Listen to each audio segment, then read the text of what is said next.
Assalamualaikum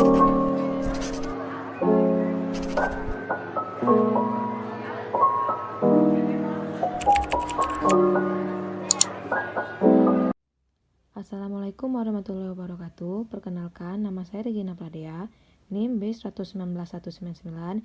Di video kali ini saya akan menganalisa kasus gugatan pencabutan hak merek Toastbox oleh BreadTalk Pty Ltd dengan nomor perkara 02-merek-2011 Pengadilan Negeri Niaga, Medan. Menurut Undang-Undang Nomor 15 Tahun 2001, agar suatu merek memperoleh hak atas merek, maka pemilik merek harus mendaftarkan mereknya tersebut pada kantor Direktorat Jenderal Hak Kekayaan Intelektual. Dengan melakukan pendaftaran, pemilik merek akan memperoleh hak eksklusif atas penggunaan merek tertentu atau untuk memberikan izin kepada pihak lain untuk menggunakannya selama jangka waktu tertentu serta mendapatkan perlindungan hukum dari negara. Jadi, yang akan saya bahas di sini yang pertama yaitu bagaimana perlindungan hukum terhadap merek dagang asing di Indonesia menurut Undang-Undang Nomor 15 Tahun 2001 tentang merek. Yang kedua, bagaimana pelaksanaan prinsip first to file dalam penyelesaian sengketa merek dagang asing dalam peradilan di Indonesia. Dan yang ketiga, bagaimana penyelesaian sengketa dalam hal merek dagang asing tersebut mempunyai persamaan dan pokoknya ataupun keseluruhannya dengan merek terdaftar di Indonesia.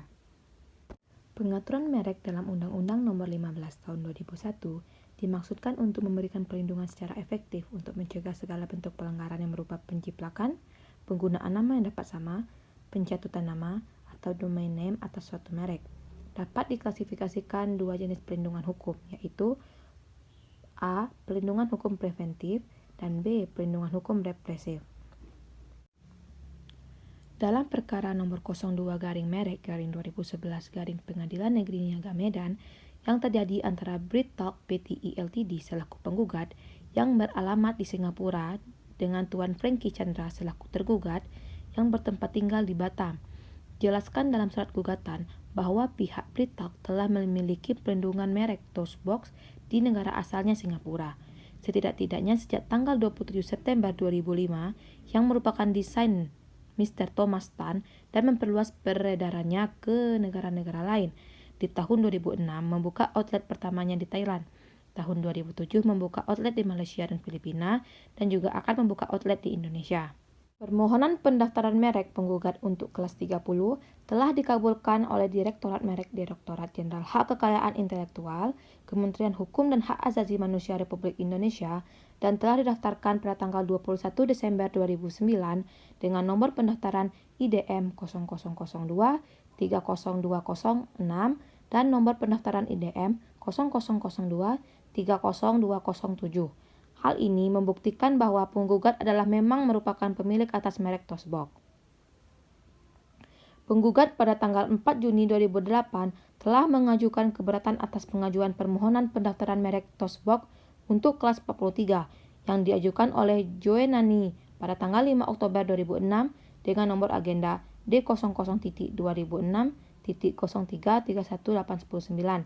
yang telah diumumkan dalam berita resmi merek nomor 25-3-A-2008 pada tanggal 28 Maret 2008 dan keberatan tersebut telah dikabulkan oleh Direktorat Merek Direktorat Jenderal Hak Kekayaan Intelektual Kementerian Hukum dan Hak Asasi Manusia Republik Indonesia dengan menolak permohonan yang diajukan Joenani.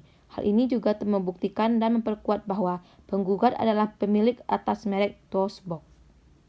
Tergugat telah mengajukan permohonan merek pada Direktorat Merek Direktorat Jenderal Hak Kekayaan Intelektual Kementerian Hukum dan Hak Asasi Manusia Republik Indonesia pada tanggal 16 Januari 2007 untuk kelas 43 dengan nomor agenda J002007001306 dengan bentuk dan huruf yang sama dengan merek Toastbox yang digunakan oleh penggugat sejak tahun 2005 di Singapura dan telah dikabulkan pada tanggal 11 Agustus 2008 dengan nomor IDM 0001073048 bahwa tergugat berdomisili di Batam sangat masuk akal dan tidak mengada-ngada bahwa tergugat telah melihat dan mengamati merek Toastbox milik penggugat di Singapura yang telah mempunyai reputasi yang baik dan menjadi bisnis yang maju di Singapura dan sehingga tidak diragukan lagi tergugat dengan itikat tidak baik atau buruk telah menjiplak atau meniru merek Toastbox milik penggugat dan mendaftarkannya di Direktorat Merek Direktorat Jenderal Hak Kekayaan Intelektual Kementerian Hukum dan Hak Asasi Manusia Republik Indonesia,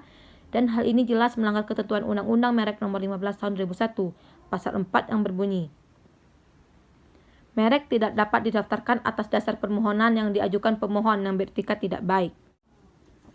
Adapun yang menjadi pertimbangan Majelis Hakim Pengadilan Niaga adalah adanya bukti-bukti yang kuat yang dapat mendukung dalil gugatan penggugat bahwa penggugat merupakan pemilik satu-satunya merek toast box dan tergugat adalah pemohon merek toast box yang beretikat tidak baik atau beretikat buruk.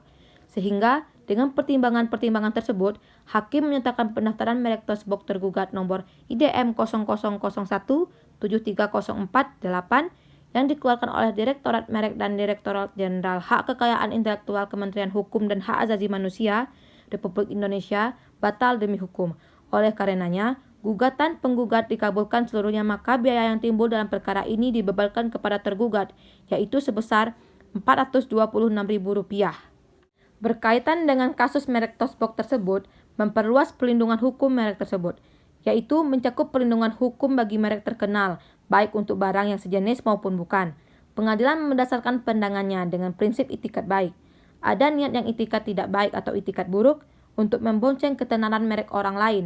Dalam memutuskan perkara ini, hakim juga menggunakan Undang-Undang Merek Nomor 15 Tahun 2001 sebagai dasar hukumnya, sehingga dapat dipastikan bahwa hakim menggunakan sistem pendaftaran konstitutif dalam memutuskan perkaranya. Prinsip penerimaan merek atau undang-undang ini adalah first to file, artinya siapapun yang mendaftar lebih dahulu akan diterima pendaftarannya. Dalam kasus ini, pendaftaran pertama merupakan berita. Beberapa kemungkinan dapat terjadi setelah masuknya pendaftaran pertama. Baik, sekian dulu informasi dari saya. Semoga bermanfaat ya untuk teman-teman semua. Nanti saya akan meletakkan link di description box untuk referensinya ya. Bye.